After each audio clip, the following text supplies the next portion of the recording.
This really is the last talk of today, and I've timed it, so it's only going to be 15 minutes, so I'm going to keep you that long, and then you can all run away. But my talk is a little bit different, because what I'm hoping to do today is to share with you what I think the acrobats can teach us about the combined strength of boldness and vulnerability.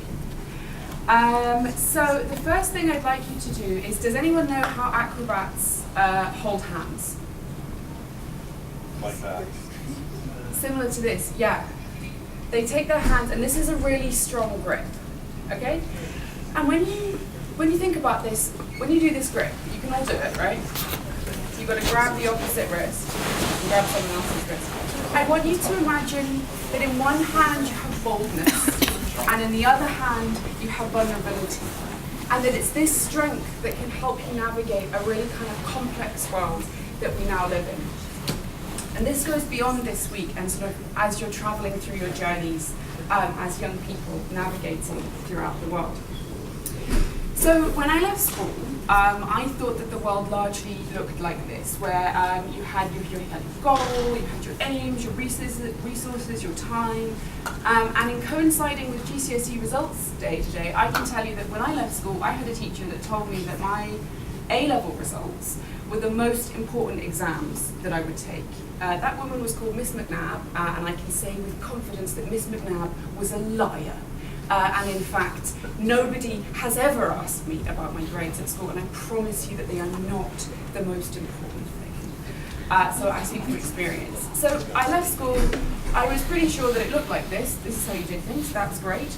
I was really sold this idea that you had constant upward linear progression. And actually, what I found out really quickly was that it looks much more like this. And in fact, I didn't really want to think about that. You know, I wanted to achieve, I was ambitious, I was intelligent, I still am these things. But this idea of kind of upward, constant, linear progression of going from A to B, I could see that simply wasn't going to work. And so I just tried not too hard to think about it. I did think, how can I navigate this world? How can I get through? But I wasn't really sure. So I went to university, and in my third year of university, I went to Korea University. And I had this friend called Jae-Hong, and he'd say, hey Jae-Hong, are we going to meet 3 or 4? And he'd say, maybe yes. And you'd say, no, 3 or 4, it's like, which one is it going to be? This went on all year, this maybe yes. And although it was pretty frustrating, but actually realistically made very little difference of when we all met, I really began to think about this phrase, maybe yes. And I thought, when I see a big opportunity, an opportunity that needs a rock star, that needs someone to meet 100% of the criteria, that needs someone that's bold and ambitious and brave and all of these things all at once, and I asked myself, can I do it? Well, I wasn't too sure. But then I started to say, well, maybe yes. And suddenly, these opportunities became much smaller and more manageable. But what really came, the superpower that came with saying, maybe yes, was that I began to ask for things. I began to ask people if I could do things. And so I want to take you now on kind of a journey, a little bit, of how I combined boldness and vulnerability. And a big part of that vulnerability was asking for things, was saying, maybe yes, but I think I'd like some help on this. And how powerful that can be in combination with trying to be bold. After I finished university in Scotland, I took an art scholarship to go to Indonesia, and it was there. I was on this scholarship, and I did a very bold thing. I decided to leave the scholarship and do my own project.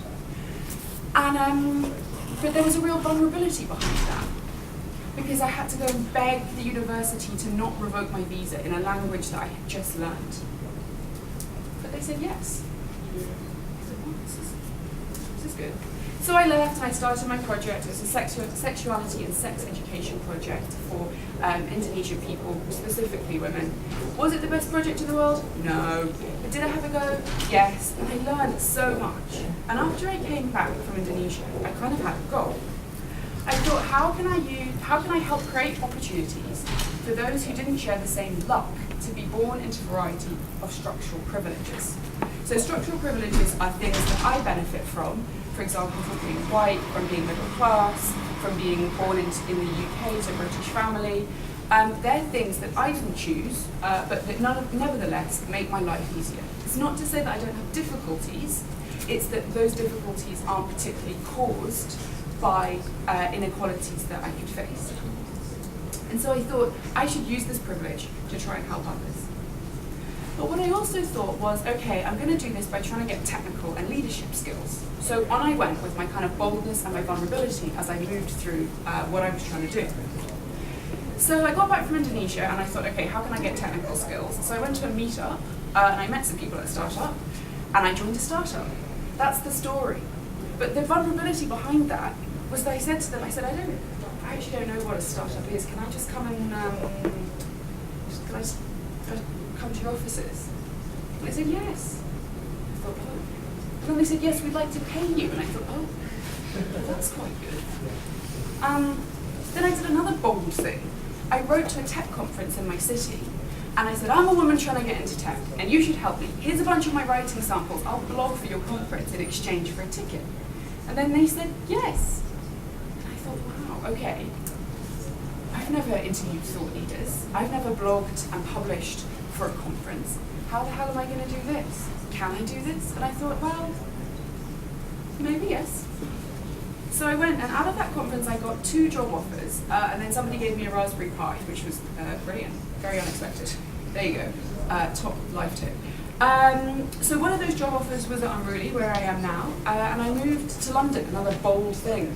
But there was a vulnerability. Can I do this? I only had a 6-month contract. I'd never moved to London before. I'd never really, I'd lived on my own, but not in such a massive metropolitan city. But there was a boldness and there was a vulnerability. And that gave me strength. And after about 4 months, they gave me a job, and I worked as a solutions engineer.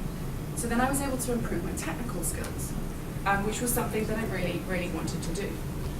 So after about 1.5 years, I found a fusion.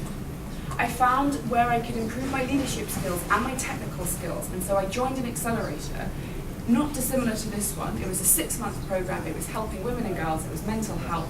It was my goal. It was the 2 things that I really wanted to do in terms of skills. I was absolutely overjoyed. There was a real vulnerability. There was a really high fail rate of startups. And I was one of the youngest on the program. And that's really, really difficult. But I was so excited because I was finally, after all these years, I was getting to meet my goal. I was doing my 2 things. And then that didn't work.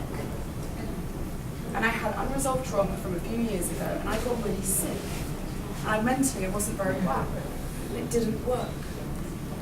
And there's a vulnerability in that. And I thought, well, can I do this? Should I have done this? What can I do now? What's safe? And so I thought, I know, I'll go back to Unruly. So I went back to Unruly. And again, there's a real vulnerability. I said, God, can I do this? I thought, well, maybe yes. And so I got back up, I picked myself up, and I went back this time as a product manager. And I lead now a small rotating team of developers on technical stories. And so here I am trying to improve my leadership skills. I'm still focusing on that goal of helping to create opportunities for others who didn't have the same luck. It's not directly, it's not nearly as exciting as that accelerator that I was part of. But it didn't matter. It doesn't matter. The point is that you can just say, can I do it? Can I do something else after this? Maybe yes. And that's really, really helped me navigate in a world of uncertainty. But it's not just the skills that I look for, and it's not just the goals that kind of keeps me going. I've got this Venn diagram, and all of these dots represent sort of somewhere on my journey that I've gone, where I'm learning, doing good for others, and having fun and taking care of myself. So having fun and taking care of myself and learning, that was kind of like at university. Like it's in Scotland, it's 4 years, it's great, it's a lot of fun. But it's not particularly doing good for others. It's really fun. Good for others and learning, but that was what was driving, it ended up driving me into the ground. That's not sustainable either, what's in that blue and red Venn diagram. And so, although things aren't sustainable, you can exist in these different quadrants and move around. And it's this kind of combination of having a rough goal, knowing the skills that I need to improve, and saying, maybe yes, to opportunities that come my way, that have allowed me to navigate a life after school, in a world that's really complex, in a world that looks much more like this in terms of opportunities, the way that you do things, your journey. And I personally have found this really helpful. And so that's why today I wanted to share with you the combined strength of boldness and of vulnerability. And I hope